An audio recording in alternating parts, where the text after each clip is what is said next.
Low price high quality. বাস্তবতার সাথে এটা প্রতারণা, জনগণের সাথে এটা প্রতারণা, এবং এটা একটা সস্তা রাজনীতি। দীর্ঘ ১৫ বছর পর টেলিকম খাতে কমছে করের বোঝা। গ্রাহকদের স্বস্তি দিতে সম্পূর্ণ বাতিল করা হচ্ছে ২০১৬ সাল থেকে কার্যকর থাকা ১% পদ্মা সেতু নির্মাণ সারচার্জ। পাশাপাশি বিদ্যমান ৩০০ টাকার সিম কর কমিয়ে ২০০ টাকা করার সিদ্ধান্ত নিচ্ছে সরকার। বর্তমানে দেশে সক্রিয় মোবাইল সংযোগ ১৮.৫ কোটির বেশি। ২৩% সম্পূরক শুল্ক ও ১৮% কার্যকর ভ্যাটের কারণে প্রতি ১০০ টাকা রিচার্জে মাত্র ৫৮ টাকার সেবা পান গ্রাহকরা। মোবাইল অপারেটরদের সূত্র জানায়, বিগত ১০ বছরে তারা সরকারকে ১,৮০,০০০ কোটি টাকা রাজস্ব দিয়েছে, যার মধ্যে শুধু সারচার্জই ছিল ২৮০০ কোটি টাকা।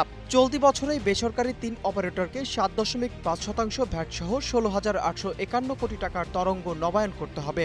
এদিকে প্রায় ১.৫ কোটি গ্রাহকদের ব্রডব্যান্ড সেবাকে প্রান্তিক পর্যায়ে সস্তা করতে ৫% ভ্যাট শূন্যে নামানোর জোরালো দাবি জানিয়েছে ইন্টারনেট সেবাদাতাদের সংগঠন IASPAB। সংগঠনটির সভাপতি গণমাধ্যমকে জানান, প্রান্তিক পর্যায়ের গ্রাহকদের এই ভ্যাট 0% করার অনুরোধ জানানো হয়েছে।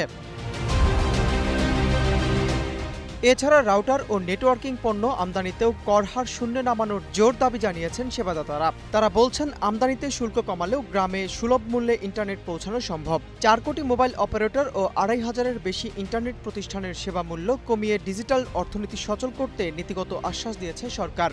খাত সংশ্লিষ্টরা মনে করছেন, সরকারের এই প্রতিশ্রুতি আসন্ন বাজেটে বাস্তবায়িত হলে তা সাধারণ মানুষের আর্থিক চাপ কমানোর পাশাপাশি স্মার্ট বাংলাদেশ বিনির্মাণে প্রান্তিক জনগোষ্ঠীর ডিজিটাল অন্তর্ভুক্তি আরও ত্বরান্বিত করবে।